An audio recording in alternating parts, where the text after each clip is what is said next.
On le sait, dans l'ère moderne présentement, les sports arrêtent pas de changer. Les sports sont là pour évoluer, pour amener ça à un autre niveau, pour essayer de changer le spectacle le plus possible. Il y a un sport, par exemple, qui est un peu pris dans le passé, mais ça a l'air qu'on aime ça comme ça. C'est le sport le plus traditionnel au monde. C'est le baseball, un sport que j'affectionne particulièrement. Non seulement ça, le baseball, mais dans l'histoire, on a eu, pour la majorité, des superstitions quand même assez intéressantes. Il y en a eu dans tous les sports, don't get me wrong, mais au baseball, c'est quelque chose d'assez particulier. Je me suis dit, pourquoi pas faire une vidéo là-dessus sur un sport qui me passionne, mais aussi pourquoi les joueurs de baseball, c'est des gars un petit peu weird. On y va, let's go! What's up tout le monde? Bienvenue sur la chaîne encore une fois. Je m'appelle Hugo Ray, je fais du contenu sportif, mais aussi du contenu de plein d'autres choses. On se lance dans des superstitions de baseball majeur. Ça part, vous allez voir, vous allez capoter. Écoutez, vous le connaissez parce qu'il y a eu un passé quand même assez intéressant lors de l'époque de Billy Beane avec les A's d'Oakland. Okay? Jason Giambi, c'est un gars qui était reconnu pour sa puissance au bâton, mais aussi dans l'époque des années 90 avec des stéroïdes, des gros gars qui frappaient des bombes parce que le baseball majeur dans le temps, c'était vraiment ça qui importait, c'était rien d'autre. Mais là, écoutez, Jason Giambi, par moment, avait une situation assez particulière où il pouvait pas bien frapper. Ça arrivait, là, tu sais, ça arrivait dans le baseball, t'as des hauts, t'as des bas, t'es pas capable de frapper, ça va moins bien, t'as des retraites, etc. Et Jason Giambi avait vraiment une solution à ces problèmes qui était, ma foi, très intéressante.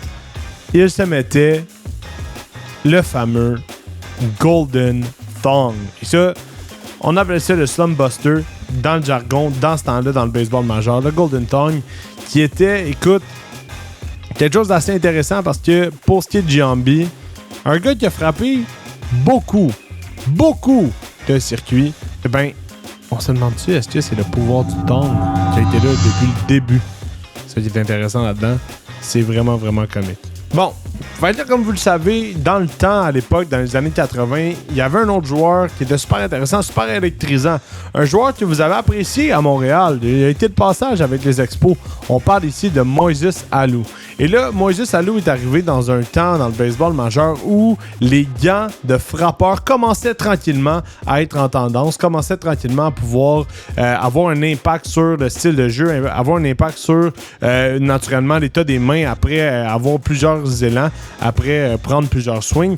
Donc, Moises Alou est arrivé là-dedans. Mais comme vous le savez, Moises Alou ne frappait pas. Il ne frappait pas. Par contre, il y avait une très bonne stratégie pour pouvoir faire en sorte que ses mains étaient plus résistantes. Ses mains étaient capables de pouvoir subvenir à ses besoins, de ne pas avoir mal lors de ses présences au bâton. Et ça, c'est de faire pipi sur ses mains. Ben oui, faire pipi sur ses mains. Imaginez, pas de résine de pain, ils n'ont pas besoin.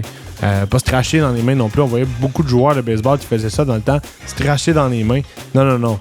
Moises Alou, fallait qu'il aille faire pipi sur ses mains. C'est assez particulier, mais on doit dire quand même qu'il a bien fini sa carrière avec cette stratégie-là. Frappait pour une moyenne de 303 tout au long de sa carrière avec 332 circuits.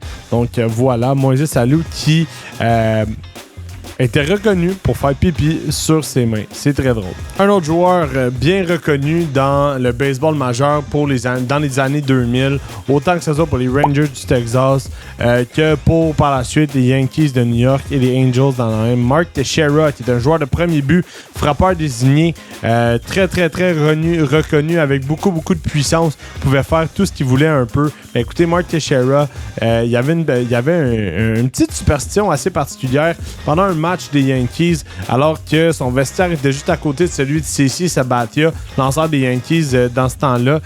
Mark Teixeira mettait ses bas tout bonnement avant d'aller sur le terrain et faire son entraînement.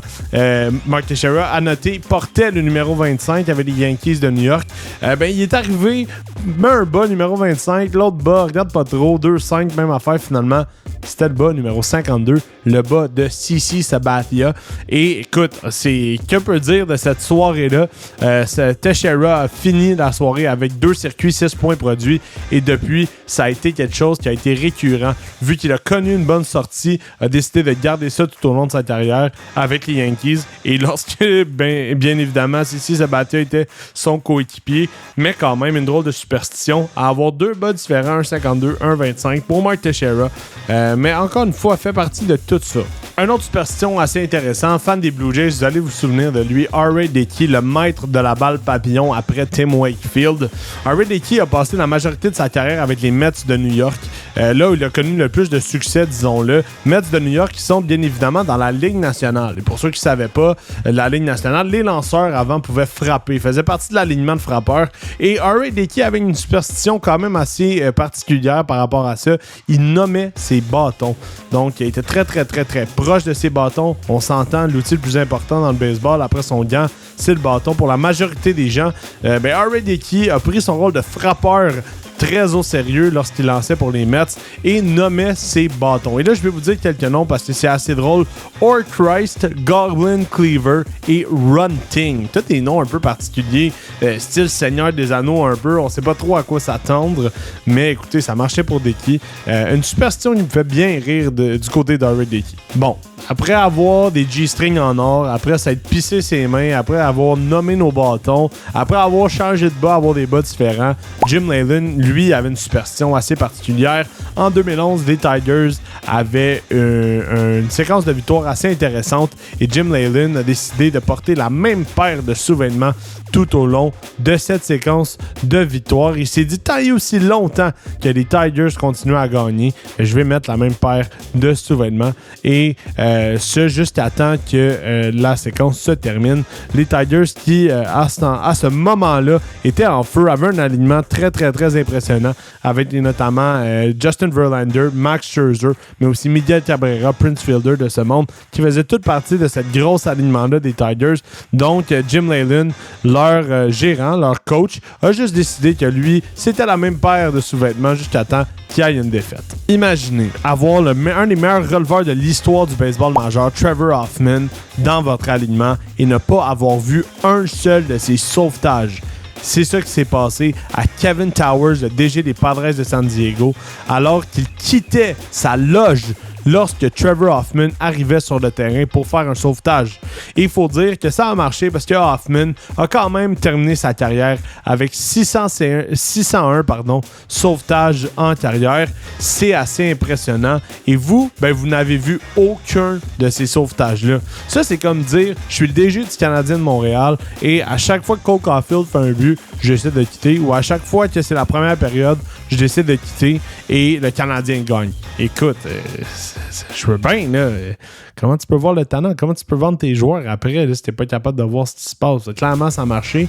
Une chance, ça a marché pour Kevin Towers, parce que Hoffman a eu toute une carrière par la suite, mais il faut croire que c'est une superstition assez particulière. Mais en même temps, quand t'es DG, tu peux te le permettre un peu plus que quand t'es entraîneur.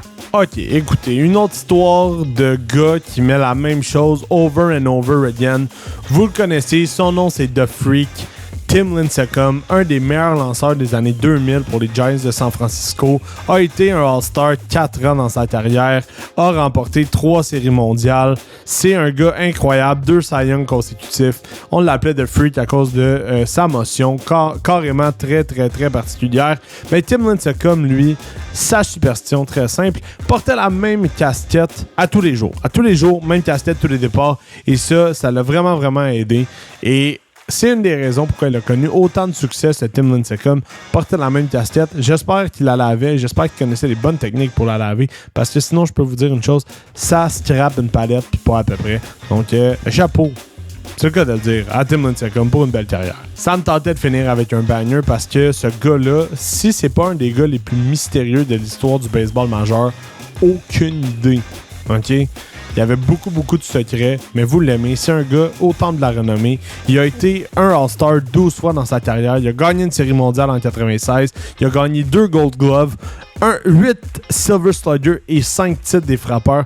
assez intéressants. On parle ici du joueur de troisième but, Wade Boggs, qui a joué pour la majorité de sa carrière avec les Red Sox de Boston, mais avec des petits passages avec les Yankees et les Rays de Tampa Bay, toutes dans la même division. Le gars voulait pas se compliquer la vie, assez simple. Moustache excellente, ma foi, excellente. Et Wade Boggs, parmi toutes ces années dans le baseball majeur, a eu plusieurs petites superstitions. Je vous les liste parce que pour vrai, vous allez capoter. Wade Boggs mangeait, écoutez, là, je vous le dis, le gars a fait 18 ans dans les majeurs. 18 ans dans les majeurs, mangeait la même chose tout le temps. Arrivait au terrain, mangeait du poulet frit. Tout le temps du poulet frit. C'était ça qui allumait Wade Boggs. C'était la recette de ses succès. C'était exactement ce qu'il fallait pour connaître la carrière qu'il a connue. Ça, puis se pointer à la même heure à chaque jour pour frapper à sa pratique au bâton. Lui, c'est simple. Comme le soir, 5h17. 5h17 à chaque jour, Wade Boggs allait prendre son BP. Non seulement ça, c'est un gars très méticuleux parce que lorsqu'on virait la vapeur, on changeait de place, on allait en défensive, on flippait la médaille. Appelez ça comme vous voulez. Wade Boggs prenait spécifiquement 150 roulants. Pas un de plus, pas un de moins, 150 roulants à chaque fois. Écoutez, je sais pas s'il faisait des petites barres dans son calepin, je sais pas s'il gardait ça dans sa tête et comptait. Pour vrai, honnêtement, tu pointes à 5h17 pour frapper, ensuite tu prends 150 roulants et c'est tout. C'est juste ça que tu fais. Après, tu t'en vas manger ton poulet frit. Honnêtement, Wade Boggs, c'est Wade Boggs.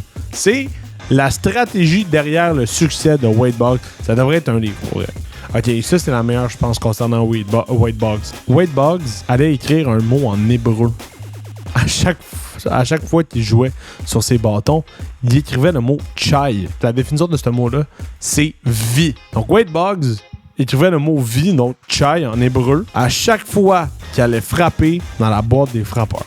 Là, si vous prenez pas ça en considération, là, vous avez pas une routine d'avant-match aussi spécifique que celle de Wade Boggs, là, c'est peut-être pour ça que ça marche pas, honnêtement. Là, parce que là, je mange tout le temps la même affaire, je pointe tout le temps la même affaire pour frapper à même heure, excusez. Prends tout le temps 150 grounders, écris tout le temps le mot chai dans la boîte des frappeurs avant sa présence au bâton, honnêtement. Wade Boggs, tu l'as, là. C'est impressionnant, Wade Boggs. Voyons donc! En tout cas, la dernière fois que j'ai vu quelque chose d'aussi impressionnant, c'est la routine avant de rentrer dans la boîte des frappeurs de Nomar Garciaparra. Ça aussi, c'est assez impressionnant. Et là, je trouve qu'on vit un peu là, dans les années 2000 du baseball. J'ai fait le tour de plusieurs joueurs, mais j'en ai d'autres. Okay? J'ai le goût de faire un part 2 par rapport à ça. Écrivez-moi en commentaire si vous voulez faire un part 2. Ça serait vraiment le fun parce que le baseball est rempli de secrets. Il y a d'autres choses à dire par rapport à ça, mais j'ai vraiment le goût de vous montrer ça. Sinon, allez liker, vous abonner à ma page. On commence ça. Bienvenue dans mon monde de baseball. Bienvenue sur la chaîne encore une fois pour ceux que c'est les premiers qui sont là. Sinon, vous pouvez aller vous abonner sur mes réseaux sociaux, Instagram, TikTok. Tout va être dans la description. Et on se revoit la semaine prochaine pour un autre épisode. Ciao!